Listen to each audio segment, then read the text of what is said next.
dibayar oleh penumpang, sebab biaya yang dibayar oleh penumpang ini tidak sekedar harga tiket, tapi di dalam komponen yang dibayar oleh dalam total biaya yang dibayar penumpang ini, satu ada harga tiket dasarnya, kemudian ada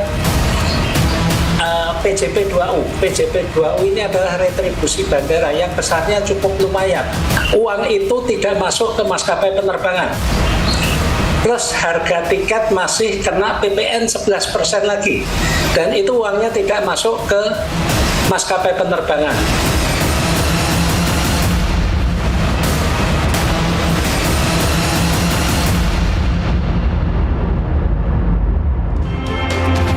Saudara, selama 10 tahun terakhir, pembangunan infrastruktur transportasi massal terus dikerjakan. Salah satu alasannya menekan angka kemacetan di perkotaan. Namun, dari banyaknya pembangunan yang dilakukan, kita dihadapkan pada masalah seperti polemik tarif pesawat hingga yang terbaru soal tarif KRL berbasis NIK. Untuk membahasnya lebih jauh, telah bersama kami secara eksklusif Menteri Perhubungan Republik Indonesia Budi Karya Sumadi. Selamat malam, Pak Budi. Selamat malam. Apa kabar? Baik. Meski kerjanya banyak, tetap baik ya? Terus baik. Banyak hal yang ingin saya diskusikan dengan Pak Menhub, karena memang bidang Anda ini berkaitan dengan hajat hidup orang banyak. betul. Bikin pusing nggak Pak sering? Enggak lah, semangat lah, harus semangat lah. Tetap semangat, baik. Kalau begitu, karena Bapak mengaku tidak pusing, saya mau bertanya tentang hal yang tampaknya sudah berbulan-bulan jadi perbincangan oleh masyarakat. Ini terkait dengan harga tiket pesawat yang dikritik kemahalan. Bahkan kalau kita lihat di media sosial, itu banyak netizen bilang, Pak, kok ongkosnya ke luar negeri lebih murah daripada perjalanan domestik. Nah, akhirnya kan kemarin dibentuk ya Satgas khusus penurunan harga tiket.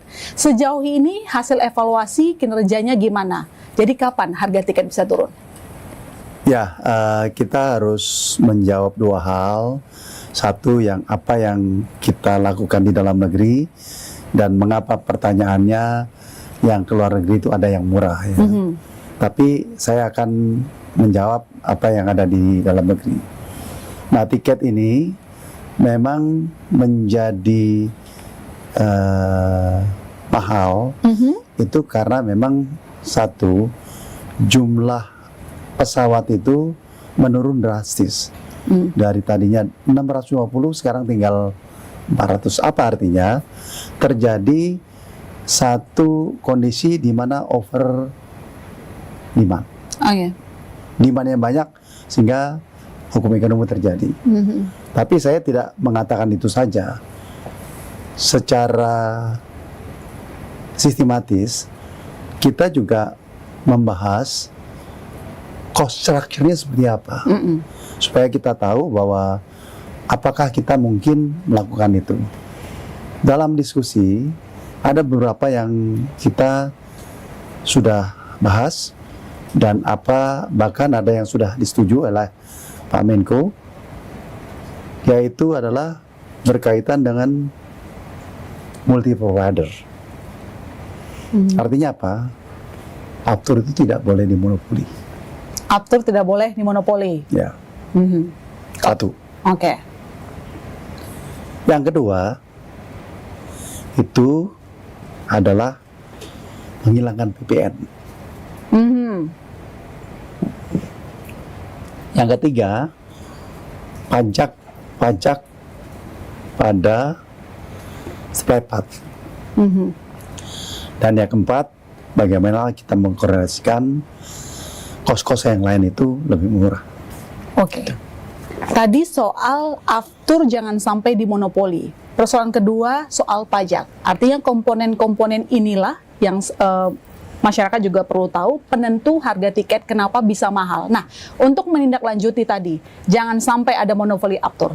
Jangan sampai terlalu banyak pengenaan pajak. Sudah didiskusikan Pak dengan pihak-pihak terkait? Di sini saya bilang mungkin dari Pertamina, lalu kemudian ada Kementerian Keuangan. Nah, berkaitan dengan multi provider. Ini jelas rekomendasi dari KPPU ya kepada Menko Marembras, seyogyanya jangan tunggal. Dan Pak Menko sudah merapatkan itu. Semua stakeholder hadir bahkan BUMN, SDM itu setuju. Ya. Persoalannya ada sedikit satu peraturan di BPH Migas. Nah, saya sudah koordinasi juga dengan BKPM dan BKPM sekarang sudah menjadi ESDM. Ya. Prinsip setuju. Nanti dalam waktu dekat ini kita harapkan keluar tentang keharusan atau tidak boleh single provider. Oke. Lalu yang kedua, soal pajak, sudah ngobrol sama Kementerian Keuangan, ada PPN di sana, kemudian pajak-pajak yang tadi Bapak sebutkan? Nah, itu memang masih harus dibahas dengan Pak Menko Marinvest, karena kita tahu apabila PPN di satu item sektor tertentu, ini berhubungan juga sektor-sektor yang lain. Nah, ini berkaitan dengan policy fiskal dari Kementerian Keuangan. Ini memang sedang diskusi. Tapi disambut baik tidak terkait itu? Disambut baik, disambut baik. Kalau misalnya Pak, soal jangan sampai ada monopoly aftur, ini tampaknya lebih jelas ya, karena sudah ada persetujuan di sana. Tetapi kalau soal PPN dan pajak lainnya masih di dalam diskusi. Kalau kedua komponen ini penentu harga tiket bisa kita selesaikan, artinya harga tiket bisa turun berapa persen? Kira-kira 15%, maksimal 20%. Kapan? Kapannya, kalau yang pasti itu adalah multi provider. Itu kira-kira turun 4-6%. Ya. Ya, kemudian pajak ya, yang kira-kira bisa turun kira-kira 10%. Kalau sebelum Oktober, bisa nggak Pak itu terlaksana? Mengejar target? Yang pertama bisa, yang kedua belum tentu. Alotnya di mana Pak? Karena apa? PPN itu tidak PPN tentang pesawat saja. Kalau ini dilakukan, harus ada konsistensi terhadap PPN yang lain. Nah, yang itu yang mungkin Kementerian Keuangan harus menghitung. Bagaimana kalau cuma tunggal, justifikasinya apa, lalu terhadap yang lain. Tapi yang menarik yang ingin saya katakan bahwa dikenakan PPN karena dianggap ini satu kebutuhan tersier. Padahal namanya pesawat itu sudah primer, ya paling-paling sekunder lah ya. Tapi bukan tersier, artinya bukan satu kemewahan bagi orang yang terbang dari Jakarta ke Papua, Jakarta ke Aceh dan sebagainya. Nah, itu mungkin kami mohonkan Kementerian Keuangan mengerti bahwa ini bukan kemewahan. Oke, Pak.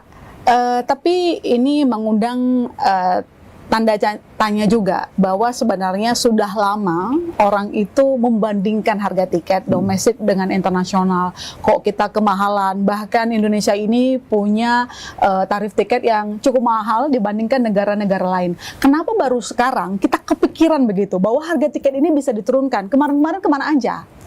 Enggak, itu sebenarnya persepsi. Itu persepsi. Ya, persepsi. Saya mengadakan studi. Komparasi yang apple to apple itu adalah dengan Malaysia dan Thailand. Oke. Kalau kita melihat apple to apple, itu malah kita itu ya normal, bahkan murah sedikit. Ya. Tapi ini terjadi karena apa? Karena bagaimana pesawat yang dari luar itu promosi. Dia mempromosikan 3 atau 5 tiket pertama itu murah. Katakanlah 20 gitu. Tapi promosi agar okupansinya menjadi banyak dan menarik dari airline lainnya ke sana. Nah, oleh karenanya ada beberapa airline yang kita ajak diskusi, ya kalian nggak boleh cheating seperti itu gitu.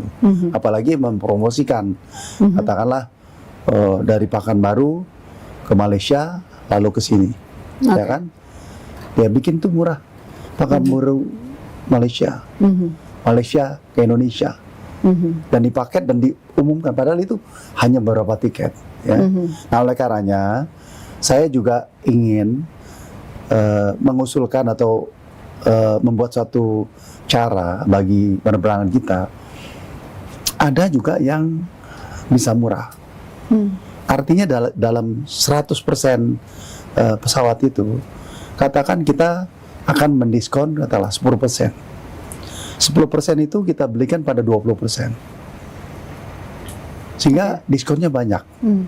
Dan diskonnya banyak itu kita taruh katakanlah yang okupansinya tidak banyak di weekdays. Senin, Selasa, Rabu, Kamis.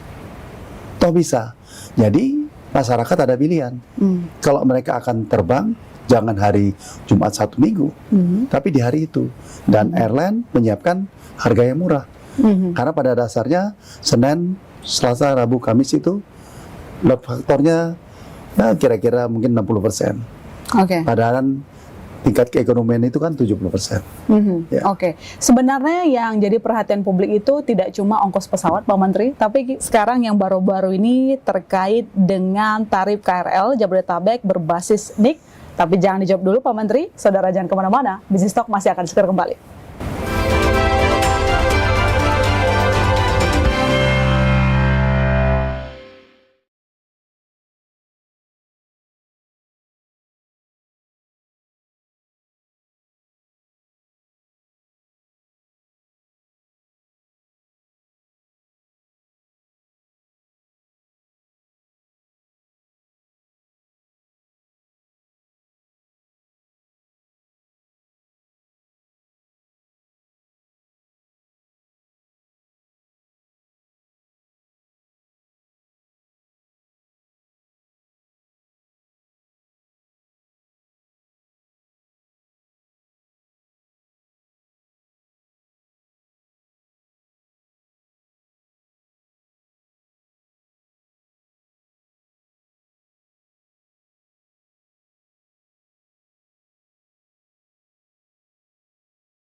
sebenarnya ini sih kalau misalnya subsidi berbasis NIK ya, itu ujung-ujungnya malah kayak bikin berpeta-peta gitu, kayak meribetkan gitu ya. Nanti ujung-ujungnya kalau misalnya saya nanti di tempat lain harusnya bayarnya sekian, merata, tapi malah nggak merata.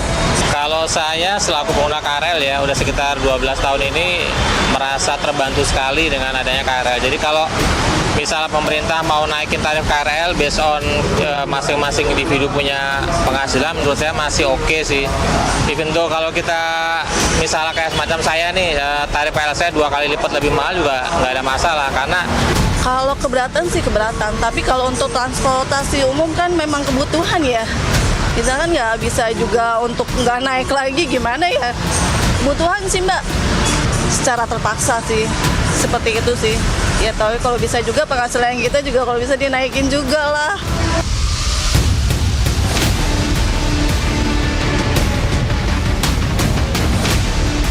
Subsidi transportasi adalah insentif karena mereka mau berpindah.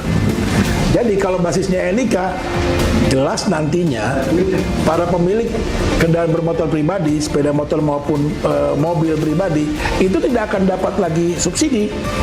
Ketika mereka naik kendaraan transportasi publik seperti KRL, dia harus bayar tarif yang tanpa subsidi. Bisa saja itu sekitar 40.000 per perjalanan. Sementara kalau sekarang hanya 5-6 ribu.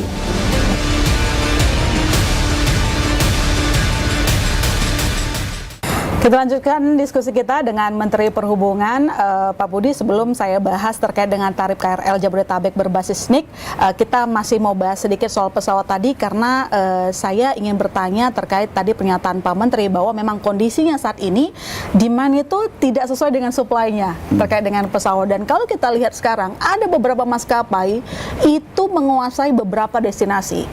Nah, terkait hal ini, untuk menambah jumlah penerbangan agar merata, terutama di wilayah timur, apa yang sudah disiapkan? Jadi ya memang yang namanya pesawat itu worldwide terjadi shortage jumlah pesawat yang bisa dipakai oleh penerbangan, sehingga tidak semua mereka itu mampu untuk melaksanakannya. Nah, tapi kita terus mendorong mereka untuk melakukan penambahan. Bahkan kita mengajak AOC yang ada itu, atau kita memberikan AOC baru agar terjadi satu penambahan yang berarti. Oke, itu harapan kita, karena memang seperti tadi Pak Menteri sampaikan bahwa di Indonesia ini sebenarnya pesawat itu adalah armada transportasi yang utama, premier begitu. Tapi saya sedikit mau konfirmasi dari Bapak juga bahwa ada kecurigaan terjadi kartel tiket pesawat, dan KPPU sudah memanggil beberapa waktu yang lalu sekitar bulan April 2024. Anda menjawab ini bagaimana? Jadi gini, kalau kartel itu adalah usaha sistematis untuk menguasai dan mematikan yang lain. Ya, kalau ini yang terjadi adalah dia eksis sendiri, yang lain kurang pesawatnya gitu. Jadi saya pikir bukan kartel, bukan bermaksud membela, tetapi bukan kartel. Makanya kepada airline yang sekarang ini pesawatnya berkurang, kita cari satu cara lah bagaimana mereka mendapatkan tambahan pesawat itu. Oke, baik. Ada sudah strategi yang disiapkan untuk menurunkan harga tiket pesawat dan juga memberikan penerbangan sesuai dengan kebutuhan. Tetapi saya tegaskan lagi bahwa nanti untuk harga tiket pesawat bisa turun sebelum Oktober ya. Sebagian. Artinya masih, kalau yang sebagian itu sekitar 10% gitu ya? Sebagian kira-kira 6% lah. 6%. Gitu ya. Setelah itu bisa 15% kalau PPN disetujui. 15%. Oke, kita tampung itu, Pak. Sekarang kita ke topik berikutnya yang lagi hangat-hangatnya. Saya rasa pengguna KRL ini lagi galau, bahkan ada yang marah-marah, Pak Menteri. Ini terkait dengan rencana tarif KRL Jabodetabek berbasis NIK. Sudah banyak diprotes. Pertanyaannya, kenapa harus ada dualisme dalam tarif? Apa sih backgroundnya sampai kepikiran begitu untuk adanya tarif KRL yang berbasis NIK? Saya pikir nggak perlu marah. Nggak perlu marah.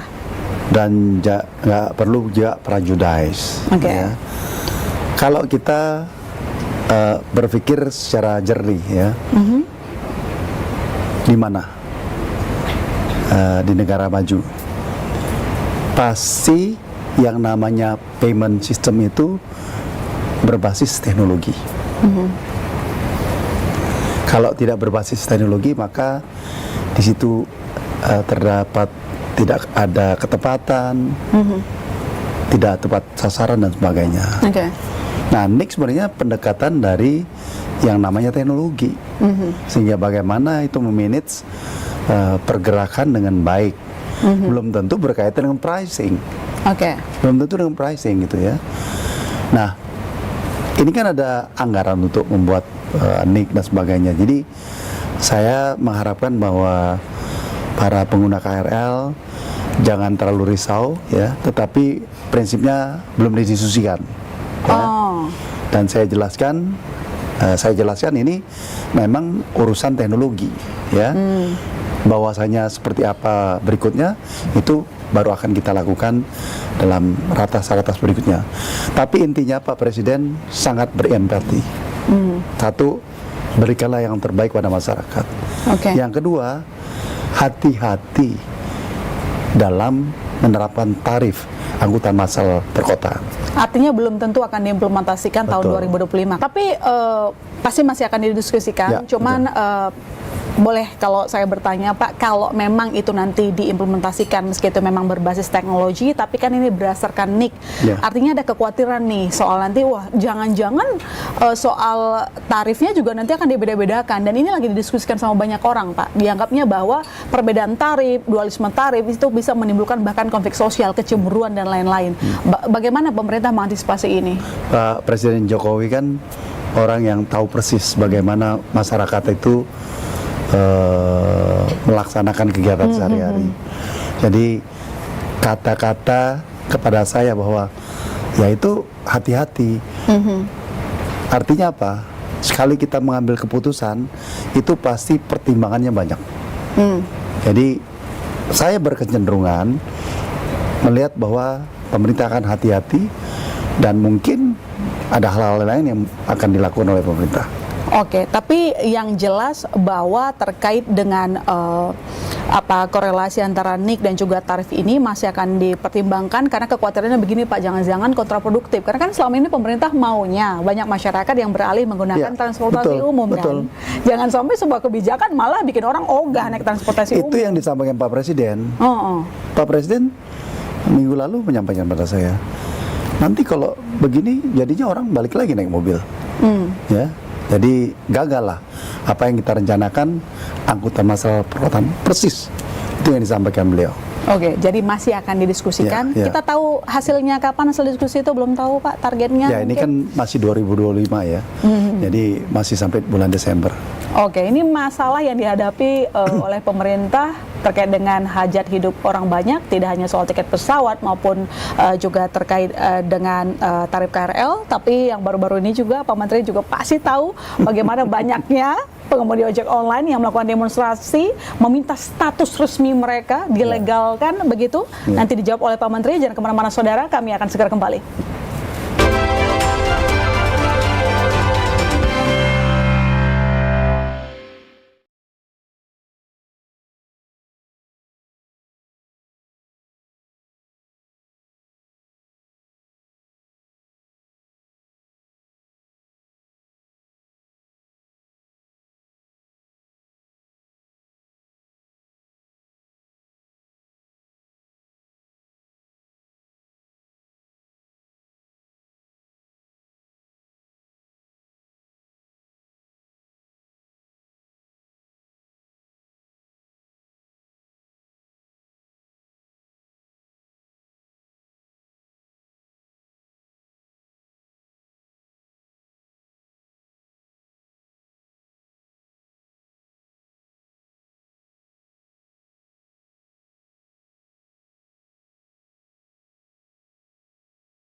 Kita lanjutkan diskusi kita, dan di segmen ini telah bergabung bersama kita Samsul Azhar, wartawan senior Kontan. Mas Samsul. Baik, apa kabar? Luar biasa ya. Apa kabar Pak Menteri? Baik. Seru ya perbincangan Luar dua segmen biasa. tadi.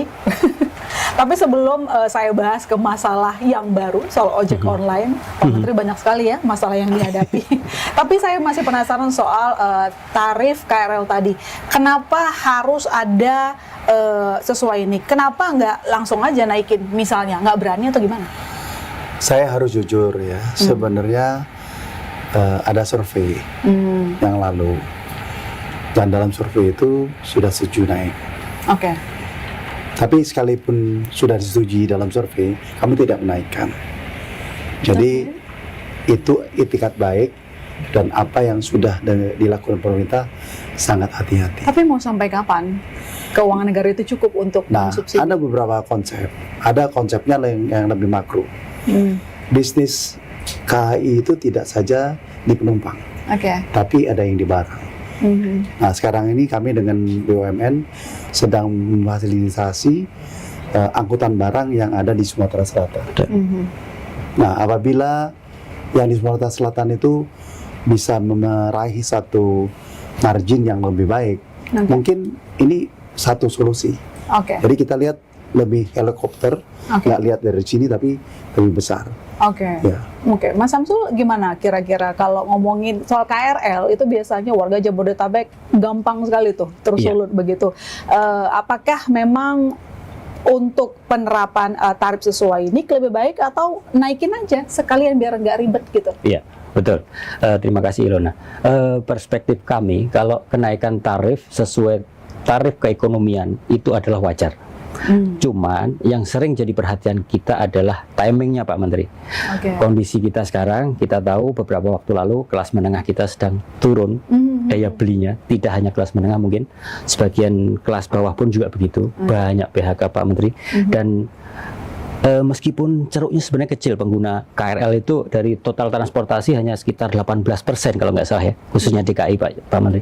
Tapi mereka inilah yang selama ini tulang punggung. Kalau begitu bergeser sedikit aja itu kan akan mengubah daya beli itu Pak Menteri.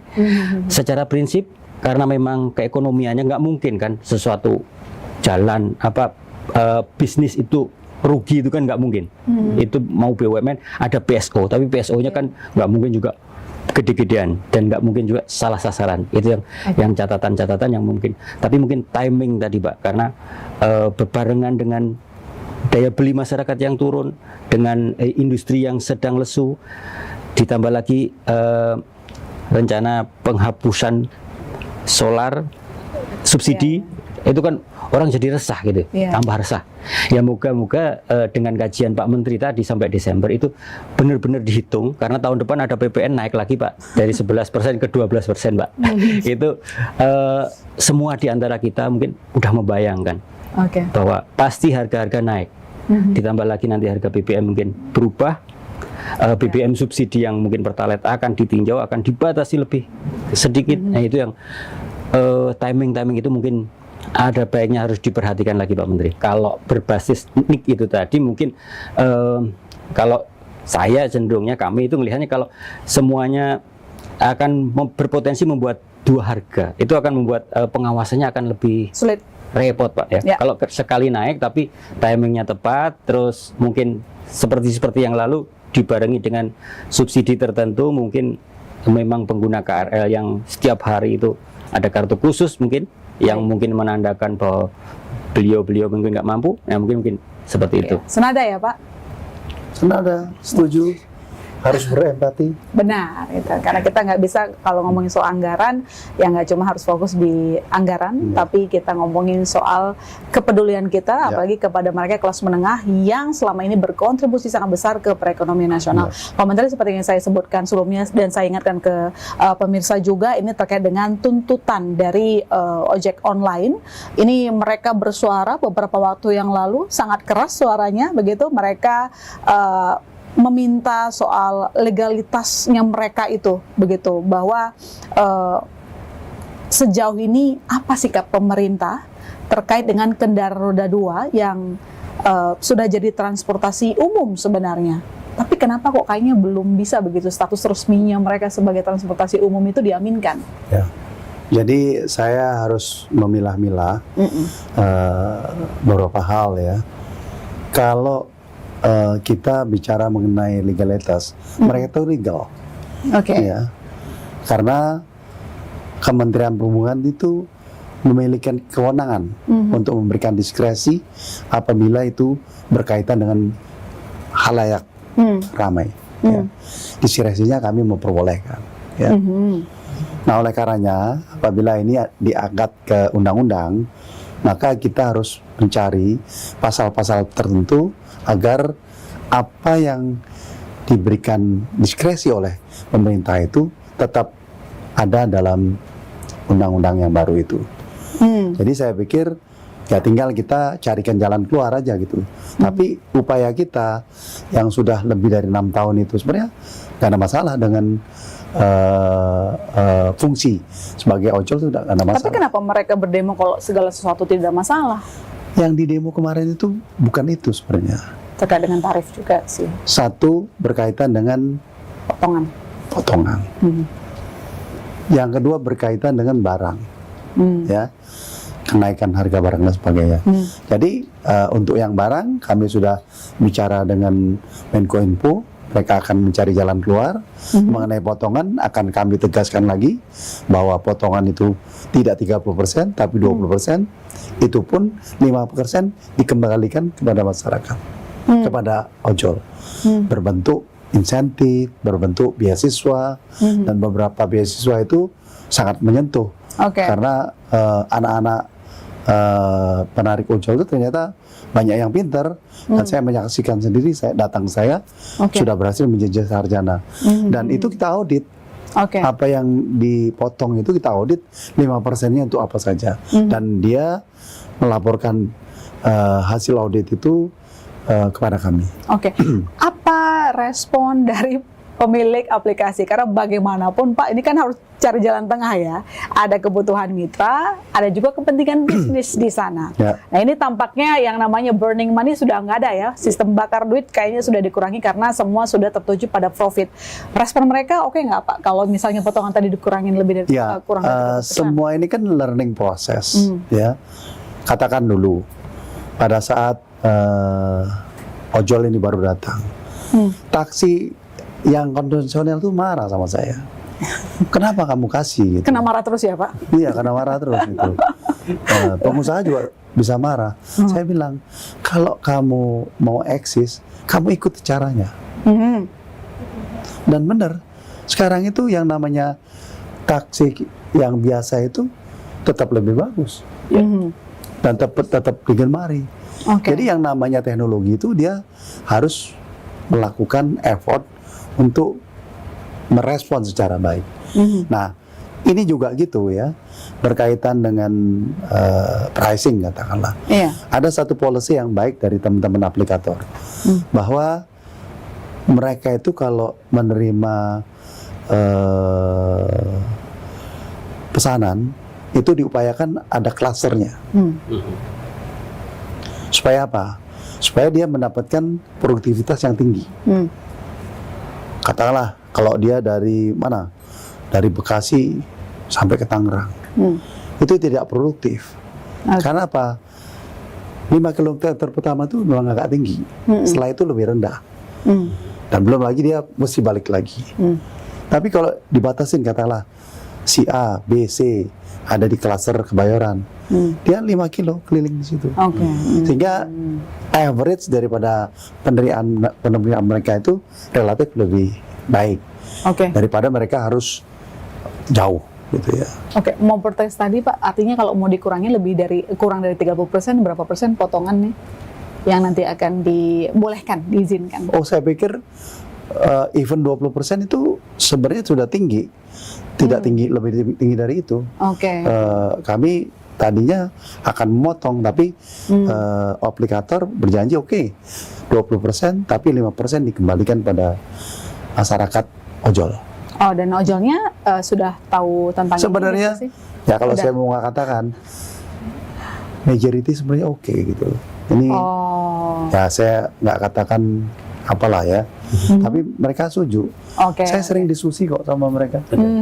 Tapi artinya ini pemilik aplikasi akan mengikuti apapun kata regulator, harus ikutin cara main regulator. Bukan ngikutin, bahkan kita diskusi. Dan mereka sendiri Kan yang kita tidak harus setuju. ingat ya, Oke. pemerintah itu tidak boleh take side Oke.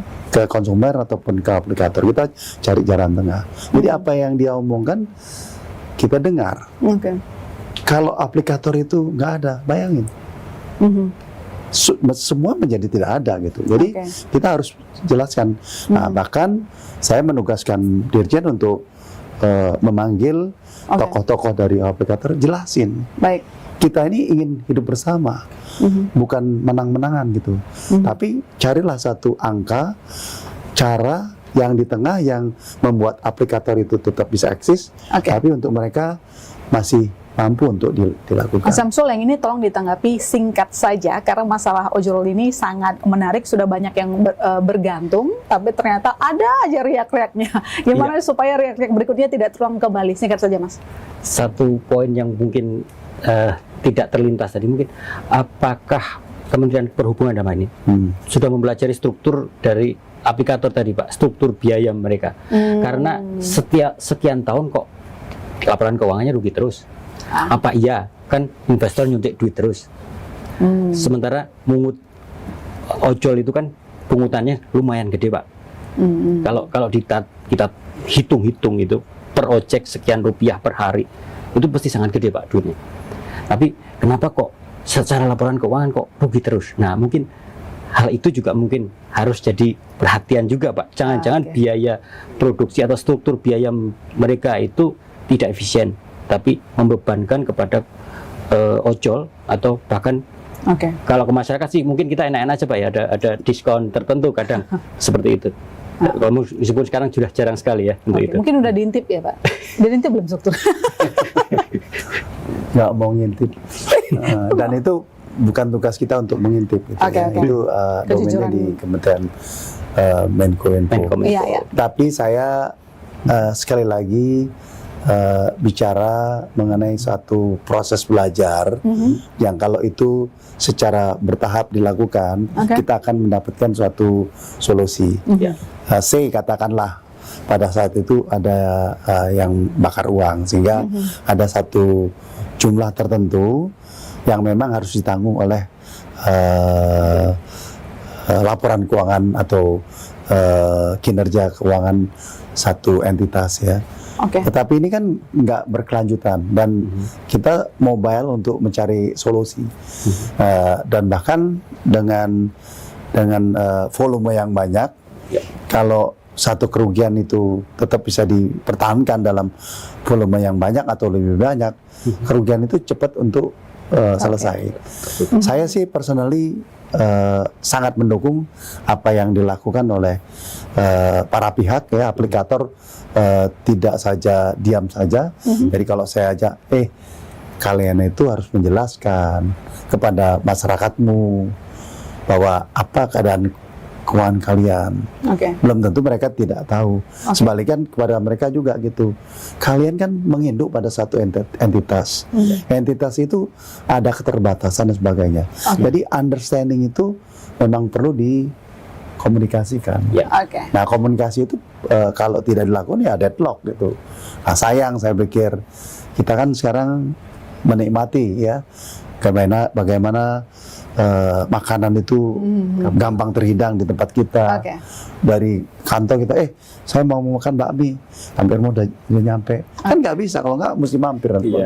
Jadi kemewahan dari kita menikmati itu juga harus kita keluarkan atau cari jalan keluar agar mereka tetap eksis. Saya pikir bisa ya, ini learning process saja. Sama-sama sadar posisi juga sih. Yang namanya kalau ambil rezeki di Indonesia, bahkan ratusan ribu yang pegawai, juta.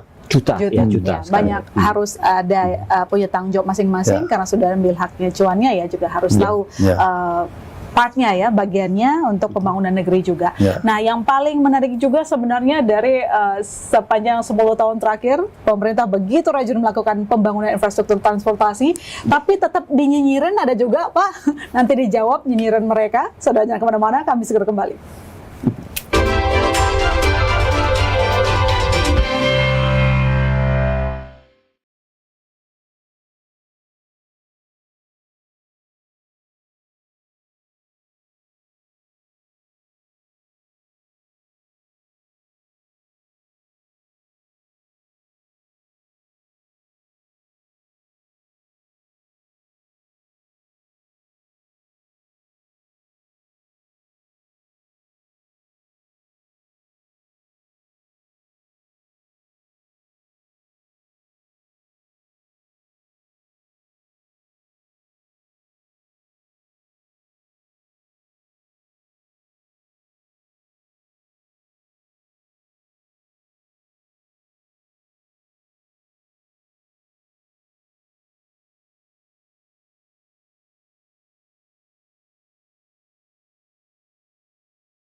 Kita lanjutkan diskusi kita, Pak Menteri. Realisasi pembangunan infrastruktur transportasi sudah sangat banyak dibangun selama 10 tahun. Ya. Ini merupakan pencapaian, kita apresiasi, Pak. Tapi apakah masih ada yang menurut Pak Menteri belum selesai dikerjakan? Sejauh ini mungkin realisasi pencapaiannya apa saja, lalu kemudian apalagi yang kira-kira masih jadi PR yang harus dikerjakan untuk beberapa tahun ke depan? Ya. Transportasi itu tidak mungkin dikerjakan dalam waktu sekejap atau waktu tertentu. Karena jelas penduduk bertambah, jalan terbatas, proyeksi pada saat awal membangun kota juga sangat sederhana. Nah, oleh karenanya saya akan membagi dua hal yang mungkin clear, bisa terlihat ya. Katakanlah kita bicara mengenai angkutan massal perkotaan yang ada di kota-kota. Jakarta adalah satu kota yang paling advance menginisiasi beberapa angkutan kota. Ada MRT, LRT, BRT, bahkan untuk antar kota bus. Nah, ini adalah satu capaian. MRT dulu itu susah banget memulai.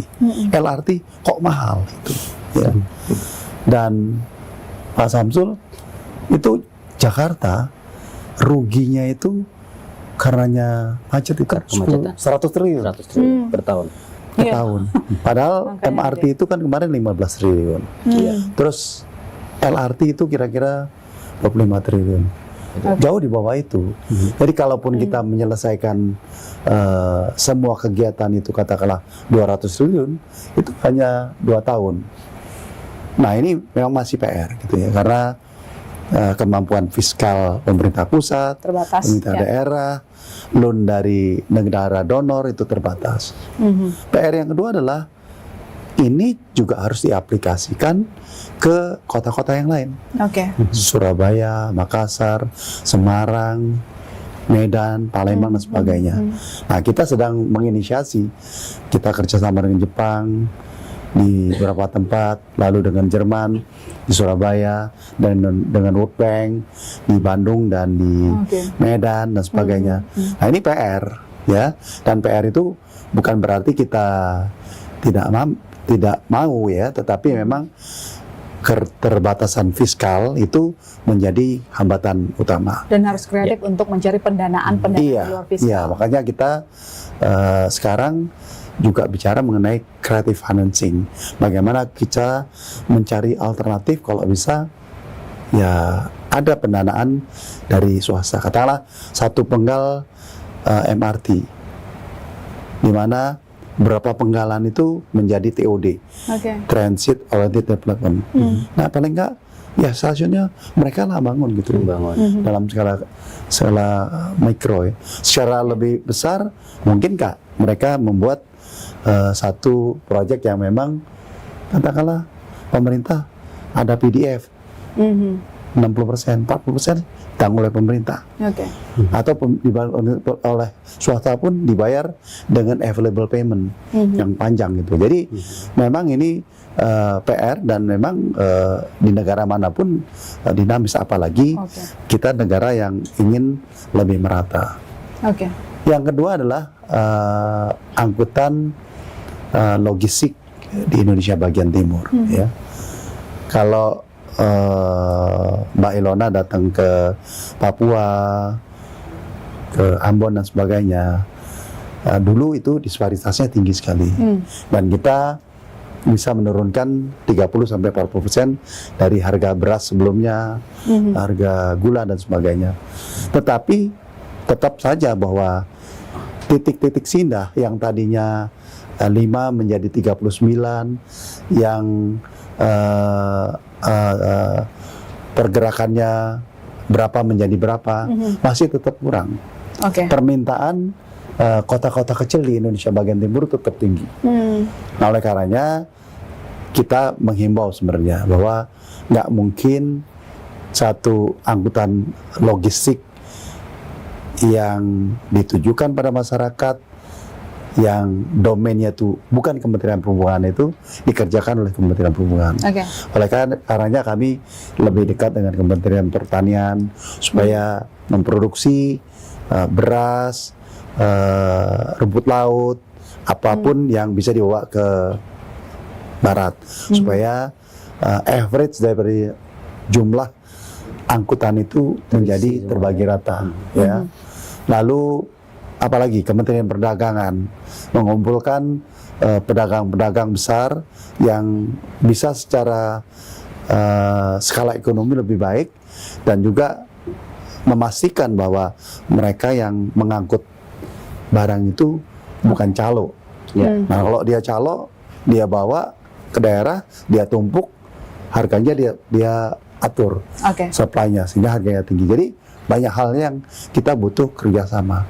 Dan kami bahagia juga bahwa ada effort-effort yang sudah dilakukan oleh para pihak. Tapi gini Pak Menteri, kita tahu ya Mas Samsul bahwa kalau udah diceritakan sama Pak Menteri kan upaya untuk membangun infrastruktur transportasi itu repot, terutama cari duitnya. Tapi Pak, di tengah-tengah memang ambisi untuk membangun infrastruktur, begitu banyak kritikan yang masuk. Mulai dari disebutkan kalau misalnya banyak tol laut yang gagal, kemudian juga intinya tampak dipaksakan.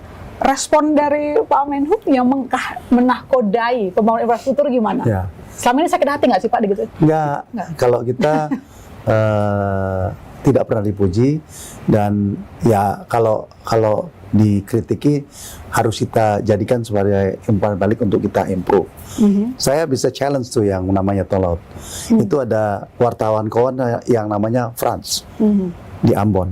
Oke. Dia adalah saksi yang bisa menyatakan bahwa improvement angkutan tol laut di Indonesia bagian timur top. Oke. Ya, apa tandanya? Dia bilang, Pak, di satu daerah, dia bilang kalau nggak ada dicari, ya kan? Berarti sudah menjadi kebutuhan kan? Iya. Ya, jadi saya semula dengan Francis itu dikritik terus saya. Kalau sekarang ya lumayan lah, bagus Pak katanya ya, tapi tidak membuat saya harus puas diri. Baik. Bahwa masih ada, ya iyalah kita improve, makanya saya berusaha untuk angkutan baliknya itu lebih produktif sehingga average cost daripada itu membuat lebih rendah sehingga kita bisa menambah jumlah titik-titik yang kita kunjungi. Karena kan yang kita harapkan adalah ketika ada sebuah pembangunan, ketika sudah dibangun harusnya operasionalnya juga aktif. Jangan sampai tiba-tiba tadinya sudah jadi, kemudian aktivitasnya kurang. Mungkin dari Mas Samsul punya catatan juga untuk menyimpulkan diskusi kita sekarang, Mas. 10 tahun pembangunan infrastruktur dilakukan, sebenarnya tujuannya dari awal adalah untuk meningkatkan perekonomian. Punya catatan, Mas? Karena kan kita maunya ketika ada pembangunan, jangan sampai dibangun aja, tapi harus rame juga di situ. Jadi sustainable-nya itu, keberlanjutannya itu terjaga. Silakan. Betul. Ada beberapa pengalaman kami, Pak, dari beberapa kemarin kita ada jelajah infrastruktur ke daerah. Kebetulan kita wawancara Pak Menteri juga. Jadi kayak seperti di tol laut itu ya, tol lautnya, kapal lautnya itu memang masyarakat merasa dimudahkan, Pak, dengan adanya reguler. Mungkin sebelumnya ke tol laut Manado itu mungkin sebelumnya seminggu hanya sekali, gitu. Sekarang bisa 2 kali. Dan mereka tadinya hanya bisa ke Manado itu kalau panen. Bahwa ini sekarang mereka bisa dengan harga yang mungkin lebih murah. Tapi salah satu titik itu. Tapi ada banyak lain catatan. Bandara Singkawang, Pak, jadi kritikan sudah diresmikan, tapi sampai sekarang masih sebagian infrastrukturnya masih dalam persiapan dan tidak ada maskapai yang benar-benar minat di sana. Itu mungkin cara pendanaannya kita respect, sangat bagus itu karena melibatkan konglomerat kalau nggak salah ya, Pak. Ini ada beberapa konglomerat join untuk membangun bandara itu. Tapi pas sudah sekarang mungkin hampir jadi, tapi komitmen untuk penerbangan di sana karena menurut pelaku penerbangan adalah minat di sana kurang. Oke. Ada lagi bandara-bandara misalkan yang di Cepu, Pak, ya, mungkin sekarang penerbangannya sudah Meloram, itu sekarang sudah nggak ada lagi penerbangan ke sana. Itu mungkin ke depan yang di wilayah-wilayah yang sudah ada infrastrukturnya itu mungkin dibangun lagi, mungkin dijual ke travel atau apa mungkin yang mungkin bisa biar tetap ada ininya, balik modalnya begitu. Ya, untuk menghidupkan bandaranya, menghidupkan wilayah. Tapi dari sisi temuan kami di lapangan memang dari sisi manfaat ekonomi masyarakat setempat itu memang dirasakan, Pak. Kehadiran infrastruktur terutama 10 tahun terakhir ini. Ya, memang perbaikan dan evaluasi tetap harus dilakukan. Menteri kalau mau nanggapin, saya tahu persis ya, karena kedua bandara itu saya involve ya, dari proses membangunnya sampai mengeksekusi selesai dan memanage bagaimana itu bisa tumbuh. Meloram itu adalah bandara milik Pertamina. Kami diminta masyarakat untuk membangun, akhirnya kita bangun. Saat itu populasi pesawat ATR itu banyak sekali. Jadi mungkin ATR sekarang ini tinggal 20, dulunya 60 sampai 80. Nah, pesawat yang bisa ke sana itu cuma ATR. Dan ATR itu digunakan di Indonesia bagian timur. Nah, kalau di Indonesia bagian timur, karena mereka itu komparasinya dengan kapal dan waktu yang lama, maka 1 jam perjalanan itu bisa 1,5 juta, 1,2 juta. Tapi begitu diterapkan di Indonesia, di Jawa, Jakarta menuju Meloram 1,2, mereka nggak mau. Mereka mau naik sepur atau naik bis dan sebagainya. Jadi ini satu sisi jumlah pesawatnya turun, tapi ada perbandingan. Jadi kami sudah sudah rapat berkali-kali, bahkan saya kumpulkan beberapa kepala daerah, bikin Zoom. Oke, kalian subsidi ya. Nah, subsidi itu dalam hitungan 70% itu keluarnya 1,2. Oke. Mereka nggak mau. Naik spur kan cuma 500. Ataupun kalau naik mobil kan lebih murah gitu. Jadi itu yang gak jadi masalah. Nah, Singkawang memang ada jalan yang belum selesai. Dan saya yakin kalau Singkawang pada saat jalan masuk udah selesai, karena kalau jalan masuk sudah selesai maka pesawat yang lebih besar bisa masuk. Karena di sana udah 2.000, jadi itu bisa lebih ekonomis. Itu harapan kita bersama. Segala pembangunan kalau mau langsung sempurna memang agak sulit, tetapi kan kita sudah ada catatan-catatan yang mungkin sebelumnya kurang sempurna, sudah ada pelajarannya, bisa kita ikutin. Terima kasih banyak Pak Menteri telah bergabung di Beanstalk hari ini, menjawab semua pertanyaan-pertanyaan secara eksklusif, mulai tadi dari harga tiket pesawat, kemudian regulasi ojol, bahkan sampai kinerja Kementerian Perhubungan. Terima kasih banyak. Masih. Sehat selalu. Masih. Mas Samsul, terima kasih banyak. Masih, Pak Abdul. Dan saudara, demikian wawancara eksklusif di Stok dengan Menteri Perhubungan Budi Karya Sumadi. Saya masih serta dengan undur diri. Sampai jumpa Selasa depan di Stok.